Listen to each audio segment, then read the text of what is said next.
Good morning friends, welcome back. आज हम जो चैप्टर डिस्कस करने जा रहे हैं बहुत ही इजी, बहुत ही इंपॉर्टेंट एंड बहुत ही ज्यादा इंटरेस्टिंग चैप्टर हमारी +1 क्लास का। जी हां, जैसा कि आप देख रहे हैं चैप्टर है थ्योरी ऑफ डिमांड। इस चैप्टर के अंदर हमने डिमांड का मीनिंग डिस्कस करना है, डिमांड के कुछ बेसिक कॉन्सेप्ट्स डिस्कस करेंगे, डिमांड किन किन फैक्टर्स के ऊपर डिपेंड करती है इनको हम डिटेल में डिस्कस करेंगे, लॉ ऑफ डिमांड डिस्कस किया जाएगा। मेरी ये प्रेजेंट वीडियो सिर्फ बेसिक कॉन्सेप्ट्स एंड फैक्टर्स के ऊपर बेस्ड होगी। लॉ ऑफ डिमांड मैं अपनी नेक्स्ट वीडियो के अंदर अपलोड करूंगा।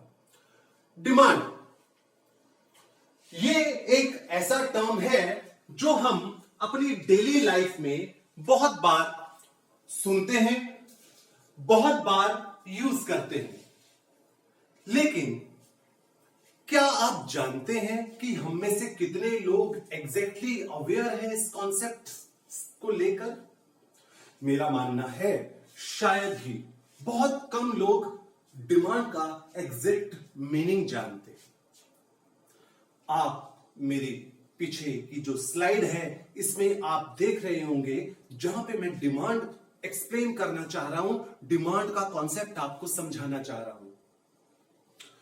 हम जनरली अपनी डेली लाइफ में बोलते हैं कि मुझे ये बहुत बड़ी गाड़ी चाहिए, ये मेरी डिमांड है, चाहे मेरे पास पैसे हैं या पैसे नहीं है। जो भी मेरी रिक्वायरमेंट है, जो भी मेरी जरूरत है, हम उसको डिमांड का मीनिंग, उसको डिमांड का टर्म दे देते हैं।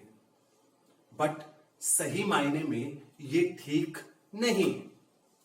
फॉर एग्जाम्पल, डिमांड का कॉन्सेप्ट क्या कहता है सुनिए। मान लीजिए मैं फॉर्च्यूनर गाड़ी परचेज करना चाहता हूं।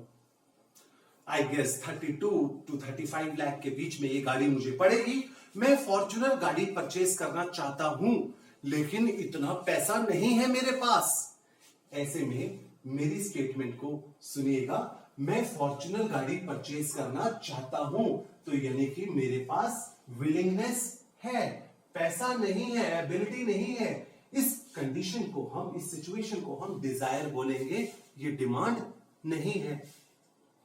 ठीक इसी तरह अगर मैं कहता हूं कि मेरे पास 1 करोड़ रुपया है, सो इसका मतलब फॉर्च्यूनर गाड़ी को परचेज करने की मेरे पास एबिलिटी है। लेकिन मैं कहता हूं why to spend this much amount of money on purchasing expensive car, why not to spend this much amount, why not to invest this much amount in some business. So इसका मतलब 1 करोड़ रुपया है, Fortuner को purchase करने की ability है, but willingness नहीं है, मैं नहीं खर्चा इतना करना चाहता। So this will be termed as want, ये भी डिमांड नहीं है। डिमांड क्या हुई? 1 करोड़ रुपया है, गाड़ी भी परचेज करना चाहता हूं, यानी कि मेरे पास हैसियत भी है, मेरे पास गाड़ी परचेज करने की एबिलिटी भी है, 1 करोड़ रुपया है और विल भी है, तो ये डिमांड बनेगी। इस चीज को ध्यान में रखते हुए डेफिनेशन बनाई गई है। Demand refers to the quantity of commodity which consumer is able and willing to buy at each possible price। मतलब डिमांड किसी भी क्वांटिटी को बोलते हैं जो कंज्यूमर एबल भी है और विलिंग भी है परचेज करने के लिए किसी भी गिवन प्राइस के ऊपर। सो डिमांड की डेफिनेशन कंप्लीट दोस्तों तभी होगी अगर एबिलिटी एंड विलिंगनेस दो एलिमेंट होंगे, जैसा कि आप मेरी इस स्लाइड के अंदर देख रहे हैं। अगर आपको ये कॉन्सेप्ट समझ आता है तो हम अपने नेक्स्ट कॉन्सेप्ट के ऊपर आगे बढ़ते हैं। हमारा नेक्स्ट कॉन्सेप्ट है डिमांड शेड्यूल। बहुत बहुत ही आसान है, कुछ नहीं, डिमांड शेड्यूल एक टेबल होगा। ये टेबल प्राइस और डिमांड में रिलेशन एक्सप्रेस करेगा। प्राइस और डिमांड में कैसा रिलेशन होगा हम अपनी डेली लाइफ में ऑब्जर्व करते हैं। मार्केट में जैसे जैसे प्राइस बढ़ता है हम उसकी डिमांड को कम कर देते हैं, प्राइस कम हो जाएगा हम उसकी डिमांड को बढ़ाना स्टार्ट कर देंगे, यानी कि प्राइस और डिमांड में होता है opposite, inverse, negative relation. So demand schedule एक ऐसा टेबल है जो प्राइस और डिमांड में नेगेटिव रिलेशन एक्सप्रेस करेगा। इसको दो पार्ट्स में डिस्कस किया गया है, individual demand schedule, market demand schedule. इसके बारे में हम डिस्कस करेंगे। इंडिविजुअल डिमांड शेड्यूल दोस्तों बहुत बहुत ज्यादा इजी। इंडिविजुअल डिमांड शेड्यूल एक ऐसा टेबल होगा जो प्राइस और डिमांड में रिलेशन एक्सप्रेस करेगा। ये डिमांड वो है जो सिंगल कंज्यूमर की है। Individual demand schedule is the schedule or the table which expresses relationship between price of the commodity and quantity demanded by a single consumer। एक अकेला कंज्यूमर किस प्राइस पे कितनी डिमांड करेगा, इसे हम इंडिविजुअल डिमांड शेड्यूल बोलते हैं। आप देखिए, जब कमोडिटी का प्राइस 10 रुपए है, कंज्यूमर 50 यूनिट्स खरीदना चाहता है। कमोडिटी का प्राइस बढ़ जाता है, वो कम यूनिट्स खरीदना चाहता है, और बढ़ जाता है, फिर उसकी डिमांड और कम हो जाती है। जब प्राइस 40 होता है, डिमांड 20, प्राइस 50, डिमांड 10। ये मैंने एग्जांपल के तौर पे डिजिट्स लिए हैं, दैट डजंट मीन आपको भी एग्जैक्टली ऐसे ही डिजिट्स देने हैं। आपकी मन में जो आता है, आपकी मर्जी जो है, आप वो फिगर्स लीजिए, बट ध्यान ये रखना है रिलेशन ऑपोजिट ही शो करना है, क्योंकि प्राइस अगर बढ़ा रहे हैं, डिमांड उसकी गिरती जानी चाहिए, प्राइस अगर कम कर रहे हैं तो डिमांड बढ़ती जानी चाहिए। सो इंडिविजुअल डिमांड शेड्यूल हमें यह बताना चाहता है कि एक कंज्यूमर किसी भी गिवन प्राइस पे कितनी डिमांड करेगा। जैसे जैसे प्राइस बढ़ेगा, डिमांड कम होगी एंड वाइस से वर्सा। सो दोस्तों, इंडिविजुअल डिमांड शेड्यूल के बाद हमारे पास है मार्केट डिमांड शेड्यूल। ये क्या मैसेज कन्वे करना चाहता है? मार्केट डिमांड शेड्यूल बताता है कि मार्केट में जितने भी कंज्यूमर हैं, उन सबकी डिमांड कितनी होगी किसी भी प्राइस पे। हालांकि मार्केट में बहुत सारे कंज्यूमर्स होते हैं। एग्जाम्पल के तौर पे हमने मान लेते हैं मार्केट में दो कंज्यूमर हैं, ए और बी। दोनों में सिमिलैरिटी ये है कि दोनों की डिमांड जैसे जैसे प्राइस बढ़ता है, दोनों की डिमांड गिर जाती है। हां, इसकी डिमांड की क्वांटिटी हमने कुछ और ली, इसकी भी क्वांटिटी कुछ और ली। एग्जाम्पल के तौर पे जब कमोडिटी का प्राइस ₹10 है, ए ने 50 यूनिट्स डिमांड करी, बी ने 60। क्योंकि ये दोनों ही कंज्यूमर्स हैं मार्केट में, तो इन दोनों का सम 110। प्राइस बढ़ गया, दोनों की डिमांड कम हो गई, इसकी 50 से 40, 60 से 50, दोनों का सम 90। मार्केट डिमांड भी रिड्यूस होगी 110 से 90। ठीक इसी तरह प्राइस के गिरने से इसकी डिमांड और बी की डिमांड, दोनों की डिमांड गिरती है तो दोनों का सम भी गिर जाता है। सो मार्केट डिमांड शेड्यूल का कॉन्सेप्ट हमें बताता है कि प्राइस के बढ़ने से ए और बी दोनों की डिमांड रिड्यूस होती है, दोनों की डिमांड रिड्यूस होने से मार्केट की डिमांड भी रिड्यूस होती है। सो ये जो हमारा कॉन्सेप्ट था डिमांड शेड्यूल, इसमें एक टेबुलर फॉर्म में हमने प्राइस और डिमांड में रिलेशन एक्सप्रेस किया। ये एक सिंगल कंज्यूमर का बिहेवियर बताया और मार्केट का बिहेवियर बताया। इसके बाद हम डिस्कस करते हैं डिमांड कर्व। डिमांड कर्व और डिमांड शेड्यूल में कोई भी डिफरेंस नहीं है। जी हां, कोई भी डिफरेंस नहीं है सिवाय प्रेजेंटेशन के। क्या प्रेजेंटेशन? शेड्यूल में हमने रिलेशन को टेबुलर फॉर्म में एक्सप्रेस किया था और डिमांड कर्व में हम रिलेशन को डायग्रामेटिक वे में एक्सप्रेस कर रहे हैं, लेकिन बात सेम, मैसेज हम सेम ही कम्युनिकेट करना चाह रहे हैं। डेफिनेशन अगर पढ़े, demand curve is diagrammatic expression of demand schedule expressing inverse relationship between demand and price.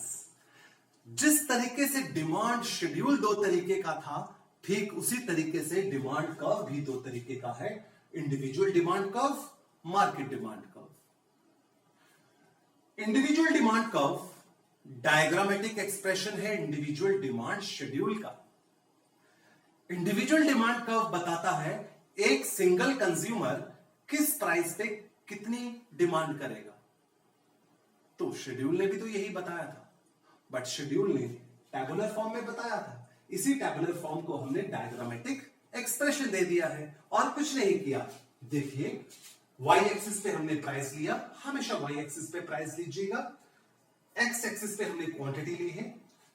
10 रुपए प्राइस है तो 50 रुपए डिमांड, 10 रुपए प्राइस 50 रुपए डिमांड, 20 रुपए price 40 units demand, 30 rupees price 30 units demand. इसी तरीके से 10 रुपए इसी तरीके से 50 रुपए प्राइस तो 10 यूनिट्स की डिमांड। नेगेटिव रिलेशन जो टेबुलर फॉर्म में था वही नेगेटिव रिलेशन डायग्रामेटिक फॉर्म में एक्सप्रेस कर दिया गया है, nothing else. So individual demand schedule, individual demand curve दोनों सेम मैसेज कन्वे कर रहे हैं कि इंडिविजुअल का डिमांड पैटर्न कैसा होगा, प्राइस के साथ इसका रिलेशन नेगेटिव होगा, वे ऑफ एक्सप्रेशन अलग है। शेड्यूल ने टेबुलर फॉर्म में बताया, कर्व ने डायग्रामेटिक फॉर्म में बताया। ये था हमारा इंडिविजुअल डिमांड कर्व। ठीक इसी तरह हमारे पास है market demand curve. Market demand curve market demand schedule का डायग्रामेटिक एक्सप्रेशन है। मार्केट डिमांड शेड्यूल ने हमें बताया मार्केट के सभी कंज्यूमर्स का बिहेवियर कैसा होगा। एग्जाम्पल के तौर पे हमने माना था कि दो ही कंज्यूमर है, ए और बी, ये हमने टेबल लिया था। तो हमने शेड्यूल को ही डायग्रामेटिक वे में एक्सप्रेस कर दिया। ये ए का बिहेवियर है, ये बी का बिहेवियर है, और this curve is market demand curve. Market demand schedule का बिहेवियर है। शेड्यूल को ही हमने डायग्रामेटिक वे में एक्सप्रेस कर दिया। सो मार्केट डिमांड कर्व क्या है? is diagrammatic expression of market demand schedule expressing inverse relationship between demand and price, and this demand is generated by all consumers in the market. So आपको यहां पे 3 curves बनाने होंगे, ए का curve, B का curve, ए और बी को सम करके आपका ये मार्केट का कर्व बनेगा। Am I clear to all of you? If yes, then we move on to our important topic, which is factors affecting demand. हम लोगों की डिमांड किन किन चीजों पे डिपेंड करती है। जब हम मार्केट जाते हैं, कमोडिटी परचेज करते हैं, तो किन चीजों को ध्यान में रख के कमोडिटी परचेज करते हैं, इसको भी 2 पार्ट्स में डिस्कस किया जा रहा है। कुछ फैक्टर्स हैं जो इंडिविजुअल की डिमांड को इफेक्ट करेंगे, कुछ फैक्टर्स हैं जो मार्केट की डिमांड को इफेक्ट करेंगे। इन सबको हम डिटेल में डिस्कस करते हैं। सबसे पहले इंडिविजुअल की डिमांड को इफेक्ट करने वाले फैक्टर, पॉइंट नंबर 1, प्राइस। सबसे ज्यादा इंपॉर्टेंट, यही तो सबसे ज्यादा जाके हम देखते हैं, इसी को तो सबसे ज्यादा फोकस करते हैं हम। ये प्राइस का ये फैक्टर क्या कहता है? When price is high demand will be less, when price will be low demand will be high। सबसे ज्यादा अगर कंज्यूमर का फोकस एरिया होता है तो वो एरिया है प्राइस। भैया कमोडिटी का प्राइस कितना है, कितने की दोगे, प्राइस से ही हमारी डिमांड सबसे ज्यादा इन्फ्लुएंस्ड होती है। प्राइस के अलावा और भी कुछ फैक्टर्स हैं। सबसे पहले आता है एक्सपेक्टेड फ्यूचर प्राइस। जब प्राइस तो नंबर 1 था, एक्सपेक्टेड फ्यूचर प्राइस मतलब we are not only interested in the price of the commodity which is existing in the market today, we also demand any product considering its expected future price। how come? सुनिए, अगर मुझे लगता है कि जो product मैं आज purchase करने जा रहा हूं आने वाले टाइम में वो सस्ता होने वाला है, तो मैं आज नहीं खरीदूंगा, मैं फ्यूचर में प्लान करूंगा, फ्यूचर में ही खरीद लेंगे। मैं गाड़ी खरीदना चाहता हूं, तो मैं गाड़ी खरीदना चाह रहा हूं, मुझे मालूम है कि अगले महीने सस्ती हो जाएगी, तो मैं रुक जाऊंगा, आज नहीं खरीदूंगा। यानी कि मेरी आज की डिमांड फ्यूचर के प्राइस पे डिपेंड करेगी, और मुझे पता है फ्यूचर में महंगी होने वाली है, तो मैं आज ही खरीद लूंगा। बट ये पॉइंट जो है नॉर्मल केसेस के अंदर है। कुछ केसेस ऐसे हो सकते हैं, say for example essential commodity as in case of medicine. मैं आज ही मरे जा रहा हूं, मुझे मेडिसिन चाहिए और मुझे लगता है फ्यूचर में सस्ती हो जाएगी तो मैं रोक लूं, नहीं। असेंशियल कमोडिटीज के केस में नहीं, नॉर्मल कमोडिटीज के केस में, राइट, जिनकी डिमांड पोस्टपोन हो सकती है उनमें। मैं फ्यूचर प्राइस भी देखूंगा, मुझे लगता है फ्यूचर में सस्ती होगी तो मैं डिमांड रोक दूंगा, आज डिमांड गिर जाएगी। Price of related good.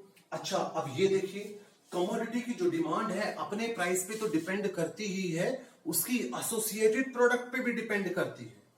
ये दो तरीके की है, सब्स्टिट्यूट, कॉम्प्लीमेंट्री। सब्स्टिट्यूट गुड्स क्या है? जो एक दूसरे की प्लेस पे यूज हो जाती है। कोक, पेप्सी, ये सब्स्टिट्यूट है, ठीक है। तो अगर कोक का प्राइस बढ़ेगा तो पेप्सी की डिमांड बढ़ जाएगी, सारे लोग पेप्सी पे शिफ्ट हो जाएंगे। पेप्सी की डिमांड अपने प्राइस पे तो डिपेंड करेगी ही करेगी, कोक के प्राइस पे भी डिपेंड करेगी। If price of Coke rises, demand for Pepsi will rise. समझ रहे हैं आप? देन कॉम्प्लीमेंट्री गुड्स, ये वो गुड्स हैं जो मिल के एक जरूरत को पूरा करते हैं। कार एंड पेट्रोल, पेट्रोल महंगा होगा तो पेट्रोल वाली गाड़ी की डिमांड गिर जाएगी। तो पेट्रोल वाली गाड़ी की डिमांड अपने प्राइस पे तो डिपेंड करेगी ही करेगी, पेट्रोल पे भी डिपेंड करेगी। कमोडिटी की डिमांड अपने प्राइस पे डिपेंड करती है, फ्यूचर प्राइस पे डिपेंड करती है, रिलेटेड गुड्स के प्राइस पे डिपेंड करती है। रिलेटेड गुड्स दो तरीके के हैं, सब्स्टिट्यूट जो कि एक दूसरे की जगह यूज हो सकते हैं, as in case of Coke and Pepsi. Complementary goods, these are those goods which jointly satisfy our particular demand, मिलके हमारी जरूरत को पूरा करेंगे, राइट। इसके बाद हम आगे बढ़ते हैं। इसके बाद है इनकम ऑफ द कंज्यूमर। हमारी डिमांड इनकम पे डिपेंड करती है। इनकम ज्यादा, डिमांड ज्यादा, इनकम कम, डिमांड कम। Then expected future income.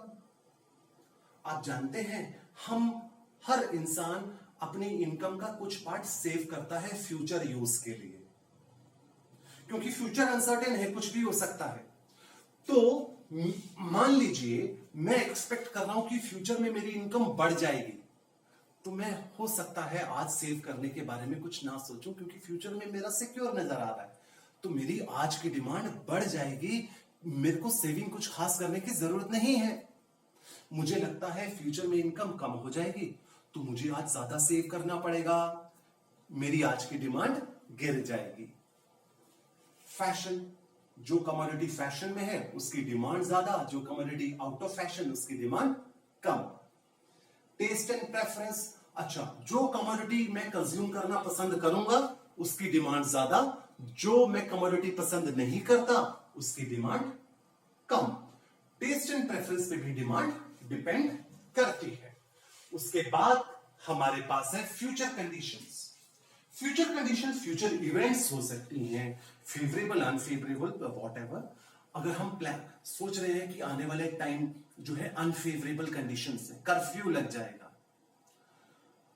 War हो जाएगी, जिसकी वजह से चीजों की अवेलेबिलिटी नहीं होगी, हम आज ही स्टोर करके रख लेंगे, तो करंट डिमांड बढ़ जाती है। अगर हम अनफेवरेबल कंडीशंस ऐसी एक्सपेक्ट कर रहे हैं तो टैक्स, अगर गवर्नमेंट टैक्स बढ़ा देती है, इनकम के ऊपर बढ़ाए या कमोडिटी के ऊपर इनडायरेक्ट टैक्स बढ़ाए, इन दोनों हालातों में हमारी जो डिमांड है वो रिड्यूस हो जाएगी। अगर गवर्नमेंट टैक्स कम लगाएगी तो परचेज करने की पावर बढ़ जाएगी, डिमांड भी बढ़ जाएगी। सब्सिडीज, ये होती हैं कंसेशन, बेनिफिट्स। अगर गवर्नमेंट हमें ज्यादा सब्सिडीज, ज्यादा बेनिफिट, कंसेशन देगी, डिमांड बढ़ जाएगी। अगर गवर्नमेंट ये कंसेशन कम कर देगी, डिमांड भी कम हो जाएगी। रेट ऑफ इंटरेस्ट, हम में से बहुत सारे लोग लोन लेते हैं, पर्सनल लोन, चीजों को खरीदने के लिए। अगर मार्केट में रेट ऑफ इंटरेस्ट बहुत ज्यादा है, लोन कम लिया जाएगा, पैसा कम आएगा, डिमांड भी कम होगी। अगर लोन सस्ते हो जाएंगे, लोन आसानी से ले लेंगे, पैसा ज्यादा हो जाएगा हमारे पास, हमारी डिमांड भी बढ़ जाएगी। ये जो हमारे फैक्टर्स हैं, एक इंडिविजुअल की डिमांड को इफेक्ट करने वाले फैक्टर्स हैं। ठीक इसी तरह हम मार्केट की डिमांड को इफेक्ट करने वाले फैक्टर्स पढ़ेंगे। आप जानते हैं मार्केट के अंदर कौन आता है? इंडिविजुअल ही तो आता है। जो फैक्टर्स एक इंडिविजुअल की डिमांड को इफेक्ट करते हैं, वो सारे फैक्टर्स मार्केट की डिमांड को भी इफेक्ट करेंगे। समझ रहे हैं? यानी कि इंडिविजुअल की डिमांड को इफेक्ट करने वाले मैंने आपको 11 फैक्टर्स बताए हैं, वो 11 के 11 यहां पे भी आएंगे। लेकिन यहां पे 3 फैक्टर्स ऐसे भी हैं जो इंडिविजुअल की डिमांड को तो इफेक्ट नहीं करेंगे, बट यस मार्केट की डिमांड को जरूर इफेक्ट करेंगे। कौन से हैं ये फैक्टर्स? पॉपुलेशन। अगर मार्केट में पॉपुलेशन बहुत ज्यादा है, डिमांड ज्यादा होगी, पॉपुलेशन थोड़ी है, डिमांड थोड़ी होगी। कॉम्पोजिशन ऑफ पॉपुलेशन, अच्छा किस तरीके के लोग हैं? बच्चे ज्यादा हैं तो demand for candies, chocolate, toys, ऐसे ये इन प्रोडक्ट्स की डिमांड ज्यादा होगी। यंग जनरेशन है तो इलेक्ट्रॉनिक गैजेट्स की डिमांड ज्यादा होगी। ओल्ड पीपल है, स्पेक्स, मेडिसिन, व्हीलचेयर, स्टिक, इसकी डिमांड ज्यादा होगी। वुमेन है, जो कॉस्मेटिक प्रोडक्ट्स हैं, इनकी डिमांड ज्यादा होगी। कहने का मतलब जिस तरीके के लोग ज्यादा होंगे, उन्हीं के प्रोडक्ट्स की डिमांड भी ज्यादा होगी। अच्छा, इसके बाद है हमारे पास डिस्ट्रीब्यूशन ऑफ इनकम। इनकम किस तरीके से इकोनॉमी में डिस्ट्रीब्यूटेड है? ये 2 तरीके से हो सकती है, equal and unequal. Equal income का मतलब यह है डिस्ट्रीब्यूशन, सभी के पास पैसा है तो ऐसे में डिमांड ज्यादा होगी क्योंकि इक्वल है, सभी के पास है। अनइक्वल, कुछ लोगों के पास है, कुछ के पास नहीं है, तो ऐसे में डिमांड कम होगी मार्केट की, क्योंकि जिन लोगों के पास नहीं है वो तो नहीं कर रहे डिमांड, जिनके पास है वही तो कर रहे हैं। ऐसे में डिमांड कम होगी। दोस्तों, ये हमने डिस्कस किया डिमांड का meaning, demand schedule, demand curve and factors affecting demand. Factors affecting demand में भी मैंने इंडिविजुअल की डिमांड को इफेक्ट करने वाले 11 फैक्टर, मार्केट की डिमांड को इफेक्ट करने वाले 3 फैक्टर्स आपको एक्सप्लेन करके बताए। आई होप ये आपको समझ आए होंगे। कहीं पे भी कुछ कंफ्यूजन रहती है तो आप इसको रिप्ले करके दोबारा जरूर देखिएगा इस वीडियो को। मैं अपनी अगली वीडियो के अंदर law of demand, which is very very important law of micro economics theory, जो कि कंज्यूमर बिहेवियर को रिफ्लेक्ट करता है, वो आपको एक्सप्लेन करके बताऊंगा।